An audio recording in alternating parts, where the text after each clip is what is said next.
Deuxième cours donc de évaluation et certification.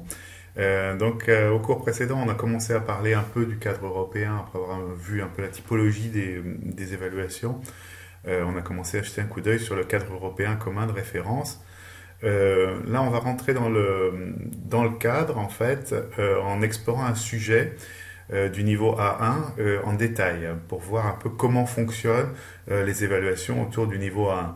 Bien évidemment, le cadre européen commun de référence n'est pas une bible de l'évaluation, ni même une bible pour l'enseignement des langues. Vous verrez qu'il y a un certain nombre de critiques aussi qui sont formulées maintenant, d'autant plus peut-être depuis qu'est sorti le volume complémentaire du cadre européen commun de référence. Donc on regardera également ce volume complémentaire pour voir quelles sont les modifications des descripteurs, comment est-ce que la perspective a changé, comment on est passé, enfin voilà, différentes choses sur l'approche actionnelle, l'approche par compétence, et cette question assez centrale de l'évaluation et du marché des certifications. Donc on regardera également un article de 2019 écrit par Christian Puren et Bruno Morer, qui s'appelle Cadre européen commun de référence par ici la sortie, et qui est donc très critique en fait de cette institution qui est devenue le cadre européen sur les 20 dernières années. Donc on regardera un peu tout ça pour voir qu'il y a eu effectivement toujours en FLE et toujours en didactique des langues de la diversité en fait, et différents points de vue sur ce que peut être l'évaluation et ce qu'est aussi l'enseignement des langues. On va donc regarder un sujet complet d'ELF A1. Après, on reviendra probablement sur le cadre européen pour analyser les chapitres 4, 5 et 6 en partie, parce que en fait, c'est ce qui donne un peu la philosophie du cadre et ce qui permet de voir ses filiations aussi par rapport à l'approche communicative et par rapport à ce qui se passe dans le même temps sur le plan cognition, connaissance des stratégies d'apprentissage, etc. Donc on reviendra là-dessus. Là, pour l'instant, on va regarder un sujet du DELF A1 en détail pour voir un peu comment c'est fabriqué et voilà quels sont. Vous connaissez probablement déjà un certain nombre de choses là-dessus. Donc là, c'est un sujet qui est en ligne, qui est sur France Podcast dans la catégorie FLE. Donc vous avez sur ce site-là plusieurs sujets de B2, de B1, de A2, de A1, de C2, de C1 et de TCF et des rubriques sur le FLE et la grammaire. Bon, c'est un site qui est loin d'être parfait, hein, c'est pas complètement scientifique, mais là c'est un sujet évidemment qui vient du CIEP. Donc c'est du classique, je veux dire c'est le type de sujet que vous pouvez avoir à faire passer dans une alliance française à l'étranger ou à peu près n'importe où en fait à l'heure actuelle. Donc voilà, donc on va regarder en fait donc vous voyez que là vous pouvez télécharger toutes les épreuves, dont l'audio évidemment, et vous avez à la fois évidemment ce qui va être les sujets à remettre au candidat, les instructions pour le surveillant, hein, les extraits audio pour la compréhension orale, le sujet de production orale ici, les corrigés pour le correcteur, les grilles d'évaluation pour le correcteur, donc on regardera ça aussi avec attention, et pour l'examinateur en production orale, donc voilà le guide pour la production orale et la grille d'évaluation pour la production orale.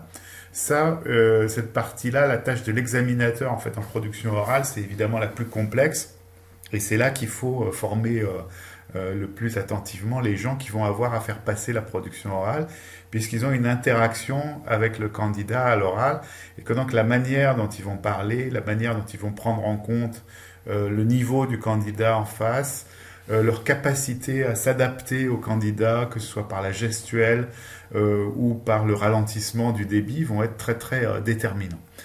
Donc on va regarder les épreuves collectives, hein. Donc vous avez évidemment des épreuves collectives qui sont dans la compréhension de l'oral, la compréhension des écrits et la production écrite, et des épreuves individuelles qui concernent la production orale. Donc vous voyez que tout ça est très très cadré, hein, évidemment. Donc compréhension de l'oral, réponse à des questionnaires de compréhension, portant sur 3 ou 4 très courts documents enregistrés ayant trait à des situations de la vie quotidienne. 2 écoutes à chaque fois, durée maximale des documents, 3 minutes. Donc vous voyez que c'est très cadré. On a des documents courts dans lesquels il va falloir relever quelques éléments de compréhension. Je veux dire, il ne va pas s'agir de comprendre de façon exhaustive les textes, même s'ils sont brefs, mais plutôt d'aller chercher des informations à l'intérieur des textes, comme par exemple à quelle heure est le rendez-vous, quel est le numéro de téléphone de la personne qui appelle, à quelle date on va se retrouver, voilà, qu'est-ce qu'on propose. Est-ce qu'on propose de visiter une maison, un musée, voilà, un lieu public, un monument. Donc c'est très très cadré et très progressif en fait. Là, on est dans du A1, donc vous voyez que la notation totale est sur 100 et qu'on a 25 points pour chaque compétence, chacune des 4 skills, donc compréhension de l'oral sur 25, compréhension des écrits sur 25, production écrite sur 25 et production orale sur 25. Donc on va regarder en détail, alors évidemment tout ça est anonyme, donc vous avez un code de candidat, donc on va regarder en détail la production de l'oral. Vous avez, le mieux c'est peut-être de commencer, alors je vais refermer certaines des fenêtres.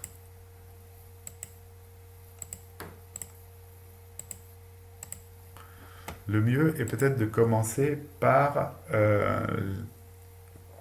le guide du surveillant. Hein. Donc là vous avez la transcription des documents audio.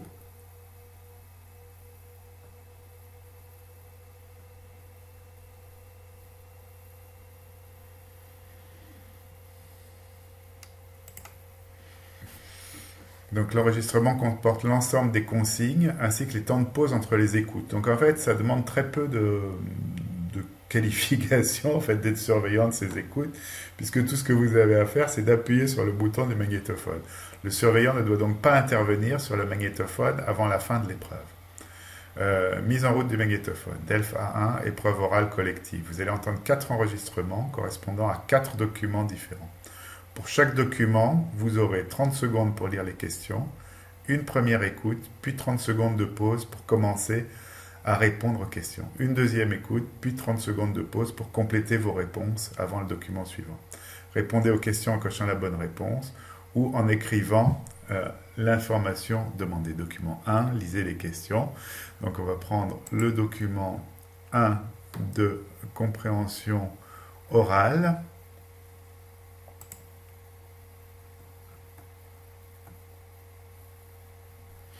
Voilà. Donc, exercice 1. Donc, vous avez les consignes. Hein, les apprenants ont les consignes aussi, mais évidemment, ils vont les entendre parce qu'ils ils comprendront probablement mieux en ayant les deux versions, la version écrite et la version orale.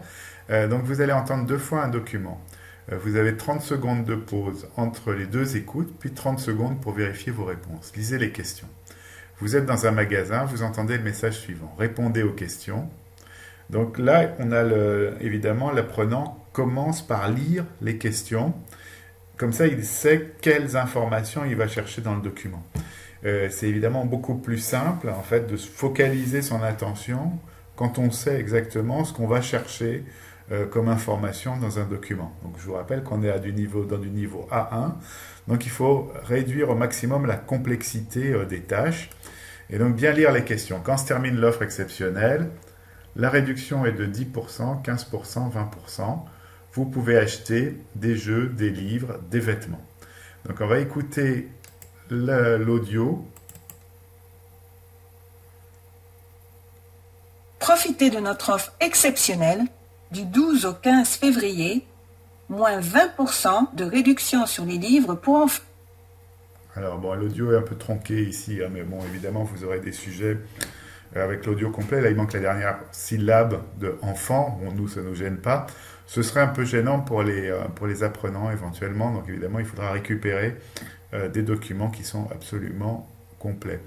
Vous voyez d'autre part que dans le niveau A1, malgré tous les discours qu'on a pu avoir sur l'authenticité, etc., on est assez loin de l'authentique. Enfin, on a un document qui pourrait être une publicité, mais c'est enregistré en studio, sans grands effets de voix, en fait, avec un débit assez lent et sans aucun bruit de fond. Donc c'est déjà très simplifié, en fait, par rapport à la situation réelle. On le réécoute une deuxième fois. Profitez de notre offre exceptionnelle du 12 au 15 février, moins 20% de réduction sur les livres pour enfants. Voilà, donc vous voyez que vous avez donc ici, donc vous avez entendu deux fois le texte, enfin, l'apprenant a entendu deux fois le texte, avec 30 secondes de pause entre les deux écoutes, et il savait déjà ce qu'il cherchait.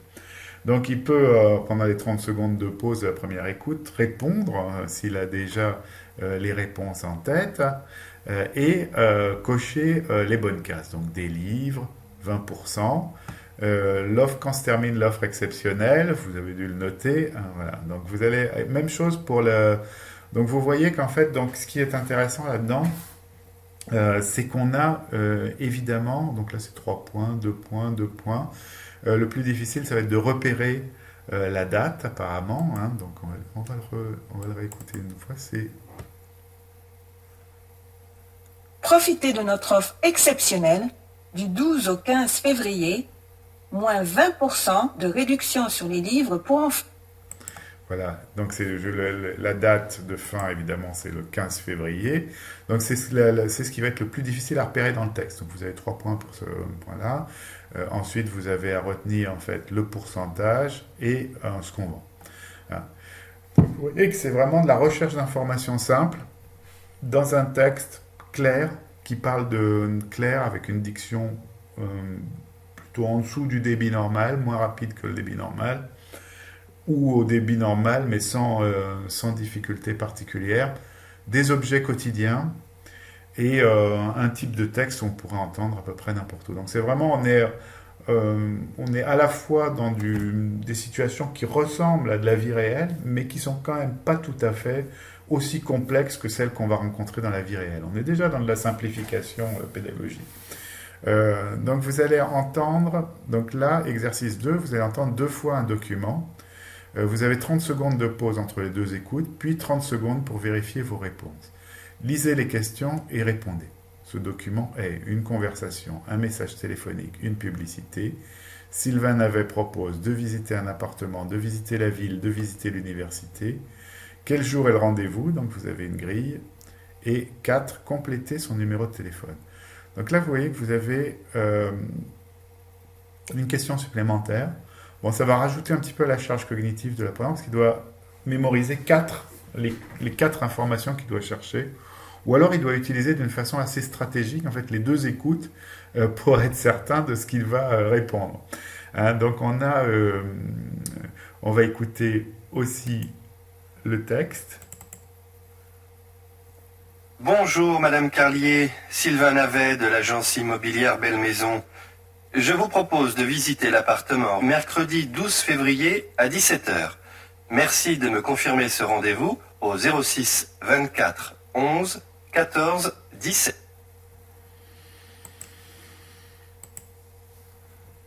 Voilà, donc on l'a entendu une première fois, hein, et donc bon, on a pu identifier, alors là on est plus proche en fait d'une entrée dans la compréhension assez progressive, parce qu'on va commencer par identifier le type de texte. En fait, on va en faire une compréhension très très globale pour reconnaître que c'est un message téléphonique. Ensuite, donc Sylvain Navet propose de visiter un appartement. Donc là, on a plusieurs... Enfin, bon, il le dit hein, textuellement, mais on a plusieurs indices parce qu'il vient d'une agence immobilière.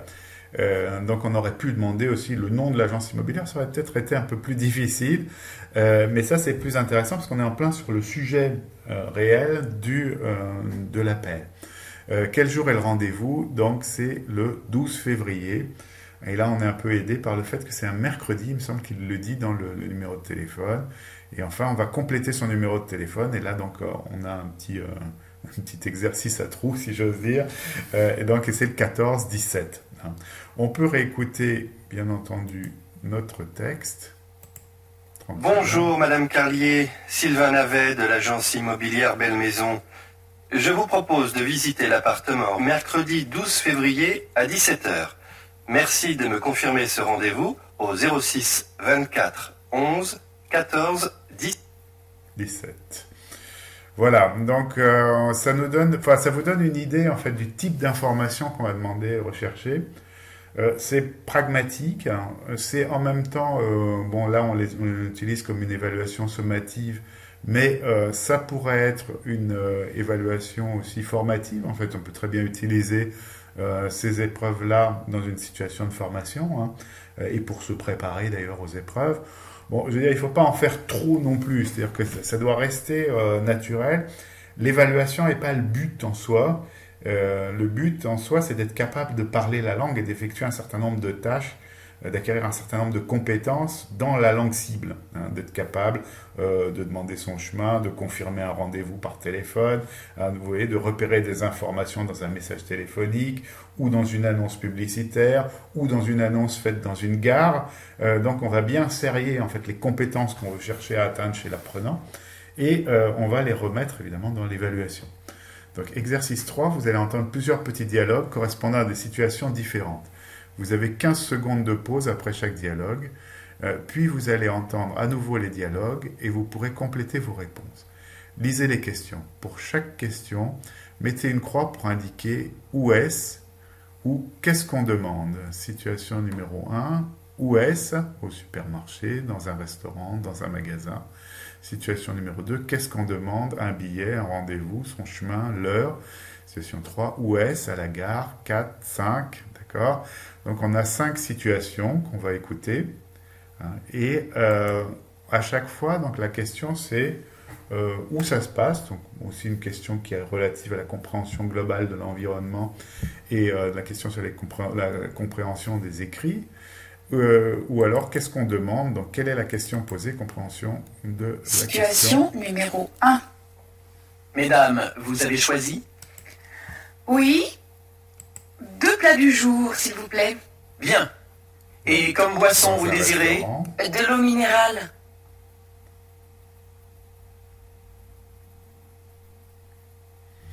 Donc là, on a 15 secondes de pause, hein, après chaque dialogue. Situation numéro 2. Excusez-moi, madame, je cherche la gare. Vous êtes à pied, Oui? traversez la rue et allez tout droit. Au feu rouge, tournez à droite. C'est loin? Non, c'est à 10 minutes. Alors, vous voyez que dans le 2, là aussi, on doit identifier que la personne demande son chemin. En fait, il y a chaque fois qu'une seule information par dialogue à identifier. Et évidemment, il ne faut pas se tromper entre la situation Situation 2 et la numéro 3. 3. Bonjour, mademoiselle. Est-ce que je peux vous aider? Oui, j'aimerais essayer ce pantalon.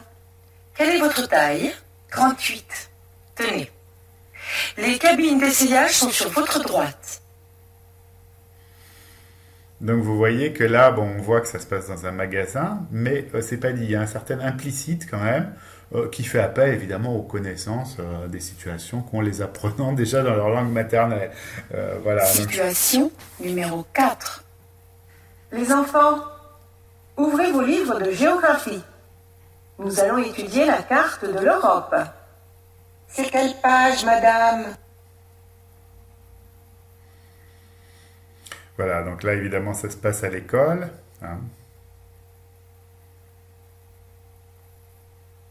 Et donc à chaque fois, en fait, l'information qui est à chercher est à insérer dans un Situation dans un numéro ensemble 5. plus large. Situation numéro 5. J'ai réservé pour 2 nuits.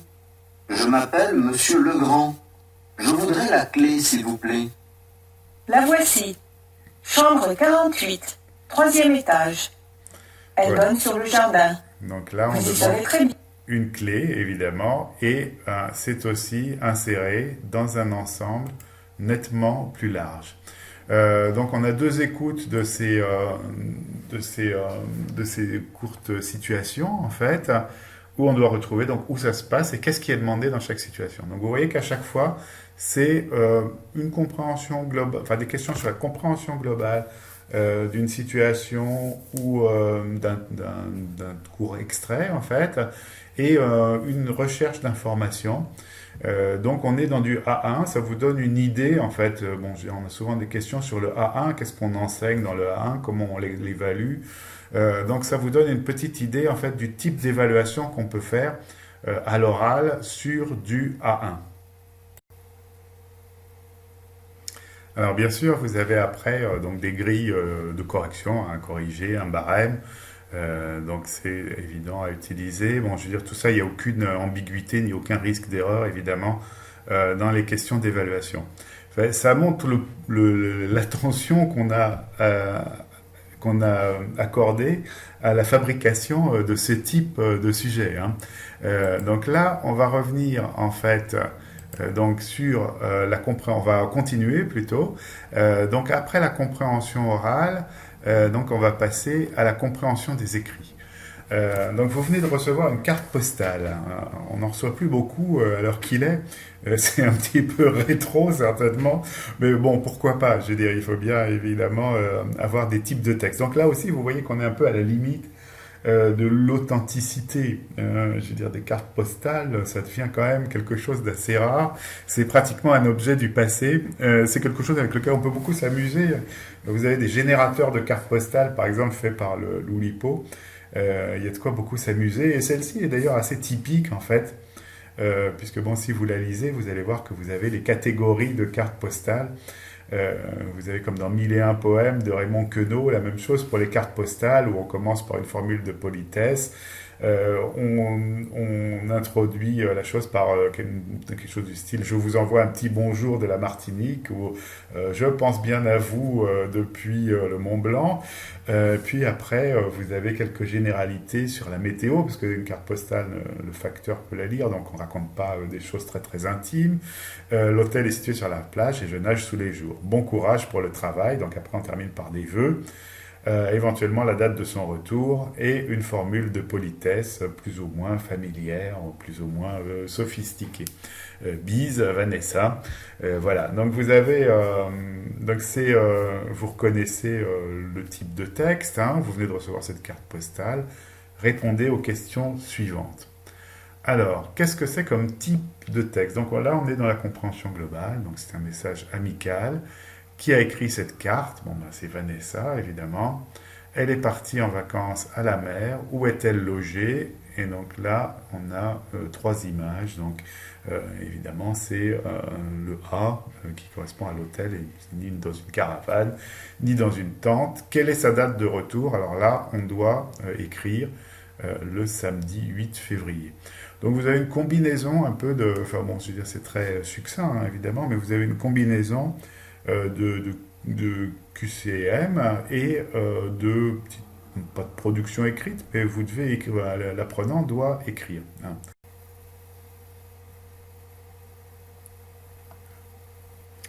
Donc voilà, donc compréhension des écrits. Donc évidemment, vous avez un corrigé. Hein. Donc là, il est tout simple hein, pour la production écrite. C'est juste les corrections, hein, un message amical, à la mer, etc. Et là, donc, dans l'exercice qu'on vient de voir, donc à quel numéro vous téléphonez? Donc, 04 03 02 20 10. Et à quel prix Steven vend ses livres? Donc, 6 € pièce. Voilà. Donc, c'est du très simple, hein, je dirais. Et là, en fait, bon, la correction est complètement factuelle. Donc, après, on va voir le dernier exercice. Enfin, l'exercice 3 plutôt. Donc là, il s'agit d'un email, marie@courriel.fr, objet dîner au restaurant. Salut, mercredi, on se retrouve à 20h30 au restaurant La Comédie. En sortant du métro Opéra, on va vers l'Opéra, on remonte la rue Aubert et tourne à gauche en face de la Poste. Donc vous voyez que là aussi ça traite peut-être un peu, parce que je crois que maintenant, malheureusement, le GPS nous priverait de toutes ces sympathiques descriptions. Mais bon, je veux dire, ça peut toujours servir. Je veux dire, il ne faut pas faire trop confiance à vos GPS. Et il faut quand même apprendre à demander son chemin et à indiquer à quelqu'un le chemin vers tel ou tel endroit. Continue, puis prends la deuxième à gauche. Le restaurant est en face du théâtre de l'Olympia. Donc, bon, vous voyez évidemment que c'est la localisation à indiquer son chemin. tourner à gauche, aller vers l'opéra, prendre la deuxième à gauche. Le restaurant est en face du théâtre de l'opéra, donc on va utiliser un certain nombre de compétences sur la localisation, les locutions autour de la localisation, c'est en face, c'est à gauche, c'est à droite, etc. Donc là, vous avez aussi un petit bout de document authentique avec un plan. Donc vous êtes ici, vous remontez la rue Aubert, vous tournez à gauche en face de la Poste, donc par exemple la rue Boudreau, et après la deuxième encore à gauche, et vous arrivez au théâtre de l'Olympia, et le restaurant est en face. Bon, c'est un chemin un peu plus court, mais ça nous aurait donné peut-être une description moins intéressante. Donc le rendez-vous est à quelle heure? Alors il est le matin ou le soir? Non, il est le soir. Et Marie donne rendez-vous dans un restaurant. Donc c'est deux questions en fait de compréhension. On a ces deux supports en fait qui permettent en fait de développer un peu la compréhension de la situation à base de documents simili authentiques. Pour le correcteur, donc on va avoir simplement évidemment les bonnes réponses. Donc ensuite, donc vous avez cette chose-là. Alors vous voyez que la compétence sur laquelle on travaille, là c'est clairement la localisation, mais on est bien dans du A1, avec un objectif linguistique qui serait demander son chemin et répondre éventuellement à une demande d'indication de chemin. Exercice 4, lisez bien cette annonce, 246 € par personne, les flots bleus, hôtel situé à 100 mètres de la plage et de la promenade des Anglais, donc un locuteur expert supposera que c'est probablement à Nice, et à 2 km de la vieille ville de Nice, voilà. Le prix du voyage comprend hébergement, 2 nuits en chambre double, train 2 billets aller-retour, taxes du 1er septembre au 31 octobre uniquement. Donc voilà, donc vous voyez ce que c'est comme type d'annonce. Elle n'est pas très authentique non plus. On ne sait pas quelles sont les dates de départ ou les lieux de départ. On ne sait pas si on part de Marseille pour aller à Nice ou de Paris. Vraiment, je veux dire, il manque des choses. Je veux dire, on voit bien que c'est une annonce qui a été complètement fabriquée pour la circonstance. Donc c'est pas un document. Ça aurait été mieux, à mon sens, de prendre un document authentique. Oui, une petite annonce proposant des séjours à la plage. Je veux dire, évidemment, ça aurait été plus complexe aussi. Donc là, on voit qu'on privilégie en fait la simplification et qu'on sort du document authentique. Propose un voyage à la mer, donc compréhension globale, un indice. Pour combien de nuits? Le prix comprend l'hôtel et le train. Voilà, donc vous voyez, 4e exercice. Et donc après, ces compréhensions écrites, on va passer à la production écrite. Et là, évidemment, les tâches vont devenir beaucoup plus complexes, parce que comme je vous l'ai dit, on a toujours plus de compétences en compréhension qu'en production. Et très souvent, d'ailleurs, vous le verrez en fait quand vous regarderez les descripteurs du cadre européen commun de référence. Sur la production écrite, par exemple, il y a certaines compétences sur lesquelles on n'a pas de descripteur pour le A1, parce qu'évidemment, la production écrite, c'est une tâche beaucoup plus complexe, même si on l'encadre beaucoup, comme vous allez voir, dans les documents qui viennent. Dans la production écrite, donc, 2 exercices. Donc, le premier, c'est une fiche de demande de logement. Alors la fiche administrative, comme ça, où on décline son identité, nom, prénom, date de naissance, nationalité, etc., c'est quelque chose qui a toujours eu beaucoup de succès dans le français langue étrangère. Bon, c'est vrai que c'est souvent un document authentique et qu'il y a beaucoup de paperasserie certainement en France, donc on le comprend dès qu'on commence à apprendre, on comprend qu'on va avoir pas mal de fiches en tout genre et de dossiers administratifs à remplir. Heureusement, il y a des pays où il y en a moins. Voilà, mais bon, c'est ce qui fait le charme aussi de notre beau pays. Donc, fiche candidat locataire. Donc, on rappelle évidemment que c'est anonyme, sur des épreuves anonymes. Donc, on a barré complètement le nom, le prénom. Bon, peut-être on leur demandera de mettre un prénom fictif. Nombre d'enfants, nombre total de personnes qui vont habiter l'appartement, domicile actuel, téléphone, coordonnées bancaires, numéro de compte, situation professionnelle, emploi occupé. Voilà. Donc une fiche où il faut comprendre évidemment les informations demandées et les remplir. Alors après on a une production écrite guidée dans l'exercice 2, mais qui est quand même assez complexe. puisque même si on a un guide, en fait, vous invitez une amie, alors c'est aussi une carte postale, vous invitez une amie à venir passer un week-end chez vous, vous lui proposez plusieurs activités pour le week-end, vous lui proposez des dates, 40 à 50 mots. Donc à chaque fois, c'est normé hein, aussi, on a une indication sur la longueur de la production, et c'est d'ailleurs un des éléments qu'on va retrouver dans l'évaluation. Hein. Donc là, dans l'exercice 1 point par réponse, donc on a 10 réponses, évidemment, on ne tiendra pas compte de l'orthographe, sauf si celle-ci gêne la compréhension des informations données. Donc vous voyez que ça c'est un des acquis en fait de l'approche communicative, c'est-à-dire qu'on ne se focalise pas sur les erreurs d'orthographe, mais on cherche de la communication, donc on cherche à comprendre que ce qui est écrit soit compréhensible, même si la forme orthographique n'est pas complètement parfaite. Voilà, donc sur l'exercice 2, donc là évidemment on va avoir une grille d'évaluation intéressante et plus complexe évidemment que tout ce qu'on a eu jusque-là en fait, où il s'agissait simplement de trouver la bonne réponse et qu'on retrouvait dans le corrigé. Donc respect de la consigne, peut mettre en adéquation sa production avec la situation proposée. Donc respecter la situation d'interlocution qui est proposée, la situation proposée, la situation de communication proposée. Donc là, inviter quelqu'un, hein, c'est un acte de parole aussi, inviter quelqu'un, et peut respecter la consigne de longueur minimale indiquée, parce qu'évidemment, quand on débute, on va avoir tendance à faire très très court, on aura peu de moyens linguistiques à sa disposition, et donc là, vous devez faire au moins 40 à 50 mots. Hein. Correction sociolinguistique peut utiliser les formes les plus élémentaires de l'accueil et de la prise de congé, peut choisir un registre de langue adapté au destinataire. Alors donc là, c'est une amie, donc on sera probablement dans le tutoiement, et on aura donc aussi donc un registre de langue adapté et accueil et prise de congé. Là, c'est plutôt les formules de politesse et de clôture de la lettre. On va voir si c'est respecté. Donc ça ira jusqu'à 2 si évidemment on est capable de dire au départ cher ami ou cher, elle n'a pas de nom là-dedans, donc on lui choisit un nom, chère Colette, je ne sais pas quel nom vous voulez lui donner, chère Lynn, comme dans Bonjour Lynn, le fameux manuel de français langue étrangère. Donc on va avoir cette capacité évidemment à choisir, à utiliser les formes de l'introduction, de la prise de contact et la formule de politesse de fin. Voilà, très bien, à bientôt, bonne journée, bien amicalement à toi, je ne sais pas, vous verrez quelle formule de politesse les apprenants pourront être à même d'utiliser et s'ils sont capables d'utiliser un registre de langue adapté au destinataire, en tutoyant donc une amie. Voilà.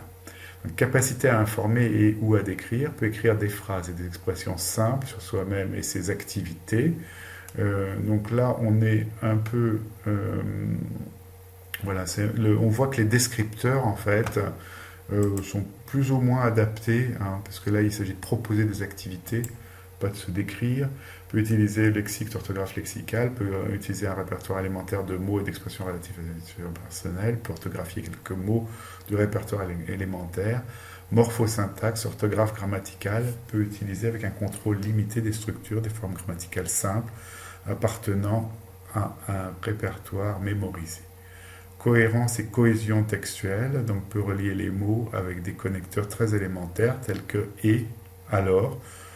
On aurait pu aussi parler un peu de fléchage discursif entre le moment où il s'adresse à son ami en disant cher ami et après tu. Donc on va retrouver en fait dans le pronom la même personne. Hein. Donc voilà, donc vous avez une double correction et une grille. Alors on voit que la grille reprend des descripteurs préexistants, en fait, qu'elle n'est pas complètement adaptée aux actes de parole que vous avez dans le type de texte proposé. Voilà, on va passer à la production orale. Alors l'épreuve se déroule en 3 parties, un entretien dirigé, un échange d'informations et un dialogue simulé ou jeu de rôle. elle dure de 5 à 7 minutes. Donc, vous voyez que dans la production orale, on va avoir cet entretien dirigé. Là, l'entretien dirigé, on va le regarder tout de suite. Un échange d'informations et un dialogue simulé. Donc il y a de la production continue en fait. Dans l'entretien dirigé, vous répondrez aux questions de l'examinateur sur vous, votre famille, vos goûts, vos activités. Exemple, comment vous vous appelez, quelle est votre nationalité. Donc on va regarder ce que l'examinateur doit faire. Examinateur, production orale.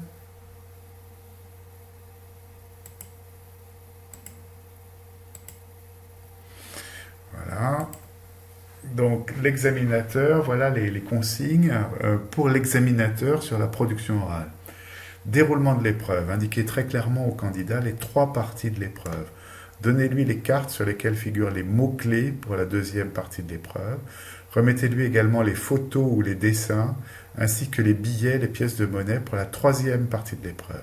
Les 10 minutes de préparation dont dispose le candidat avant l'épreuve sont destinées à lui permettre de se préparer aux parties 2 et 3. Donc vous voyez qu'après, vous avez des mots-clés en fait, qui vont guider une production orale et des documents authentiques, on peut dire, enfin en tout cas des reproductions de documents authentiques. On serait dans une méthode Montessori, on jouerait avec des vraies pièces et des vrais billets. Bon là, on joue avec des copies, mais c'est mieux que rien. Je veux dire, voilà, le salaire des enseignants ne leur permet pas forcément de jouer avec des vrais billets de 50 euros. Donc, je dis ça, je plaisante, bien entendu, mais voilà.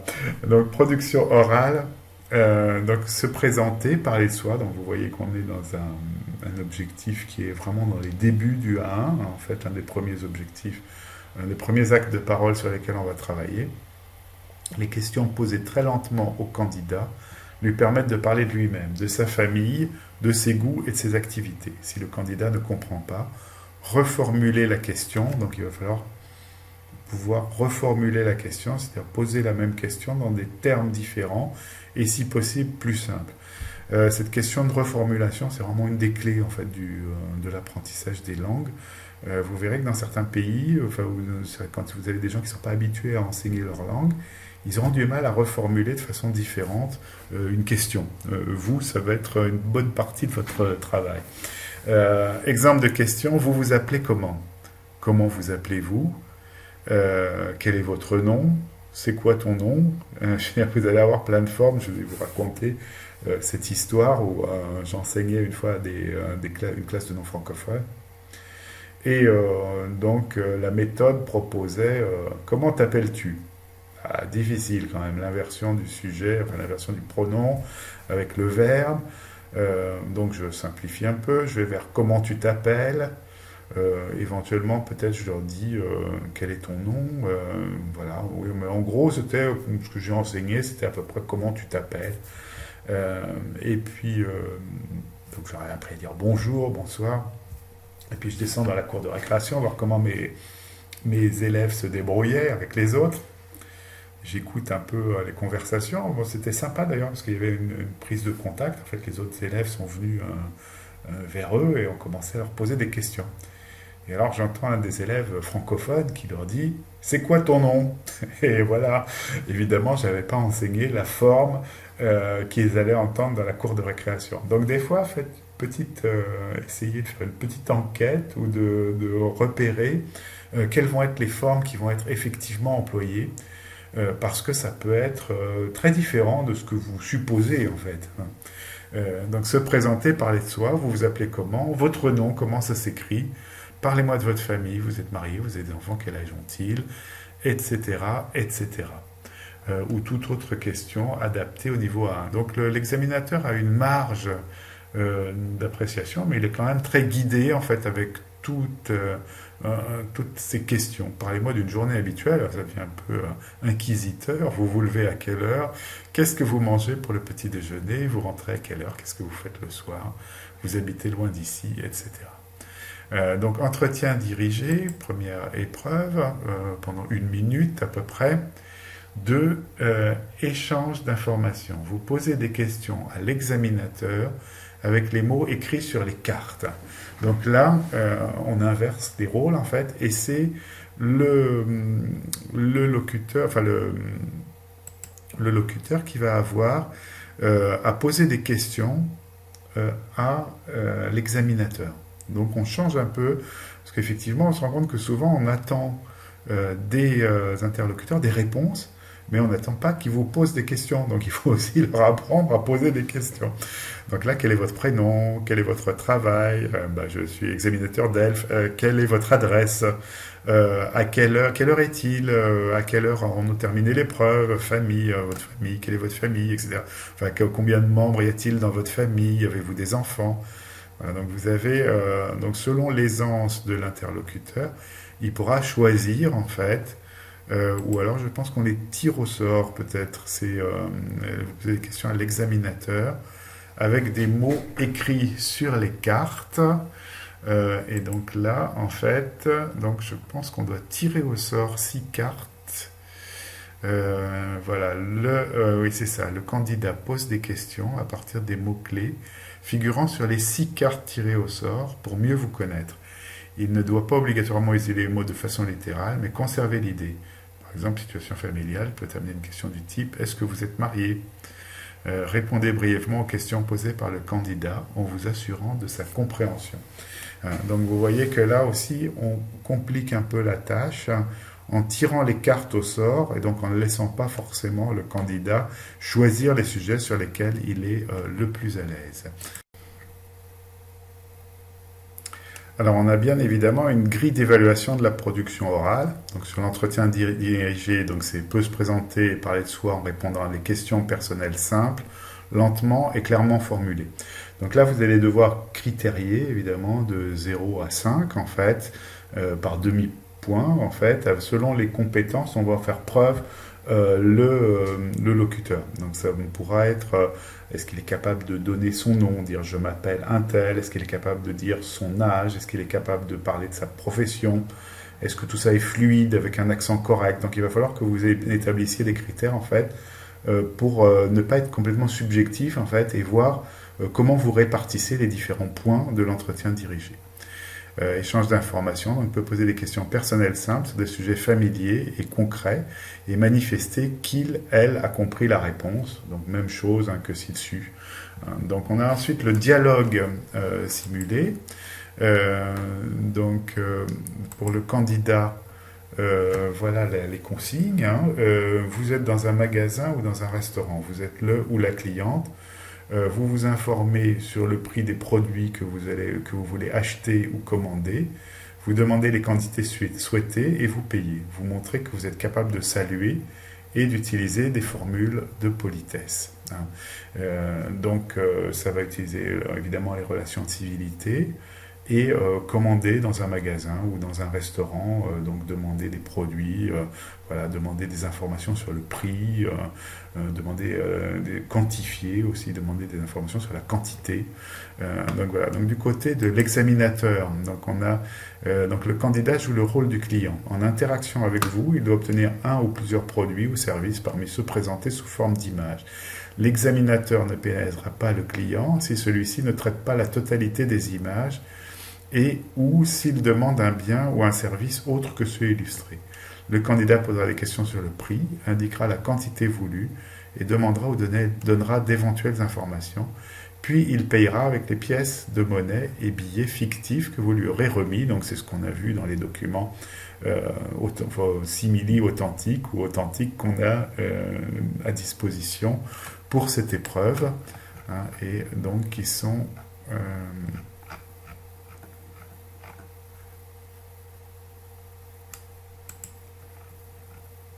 Ils sont ici. Donc vous avez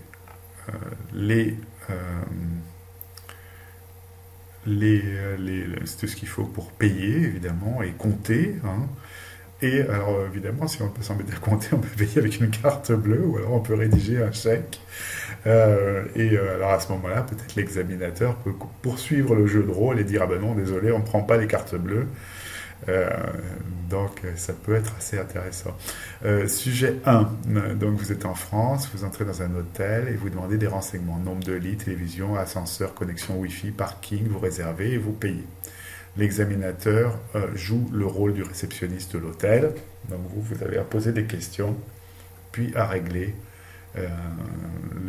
l'hôtel.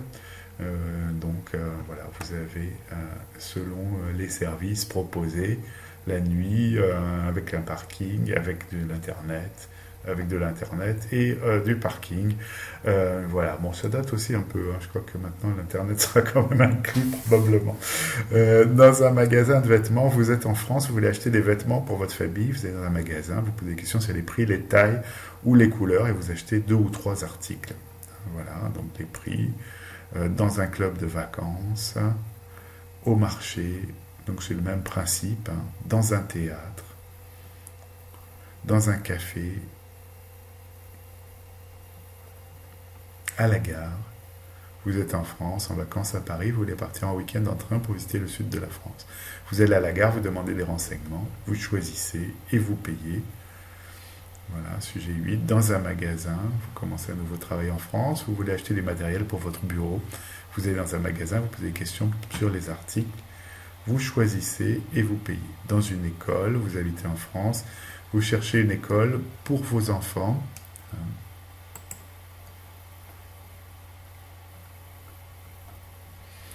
Et donc là, 2 minutes environ. Donc vous voyez qu'on tire au sort un de ces sujets, ou qu'on choisit un de ces sujets, et qu'on va l'exploiter. Donc en demandant des informations sur la quantité, donc la quantification évidemment, le prix, compter de l'argent et ainsi de suite, payer, utiliser des formules de politesse, saluer, utiliser les relations de civilité. Donc vous avez une grille d'évaluation sur le dialogue simulé, peut demander ou donner quelque chose à quelqu'un, comprendre ou donner des instructions simples sur des sujets concrets de la vie quotidienne, peut établir un contact social de base en utilisant les formes de politesse les plus élémentaires, donc c'est votre dialogue. Voilà, et vous avez une évaluation d'ensemble, lexique, morphosyntaxe, maîtrise du système phonologique, donc accent, prononciation, peut prononcer de manière compréhensible un répertoire limité d'expressions mémorisées, peut utiliser de façon limitée des structures très simples dans la morphosyntaxe et la grammaire, et lexique peut utiliser un répertoire élémentaire de mots et d'expressions isolées relatifs à des situations concrètes. Vous voyez que le dernier exercice, sur le dialogue simulé ou jeu de rôle, en fait, ce qui est intéressant, c'est qu'il y a plusieurs propositions de situations, et vous pouvez très bien les reprendre comme canevas de jeu de rôle, en fait, aussi pour des choses qui ne seront pas de l'évaluation, mais qui seront dans la rubrique de la formation. Voilà, on a fait un peu le tour de ce sujet, donc avec les différentes épreuves.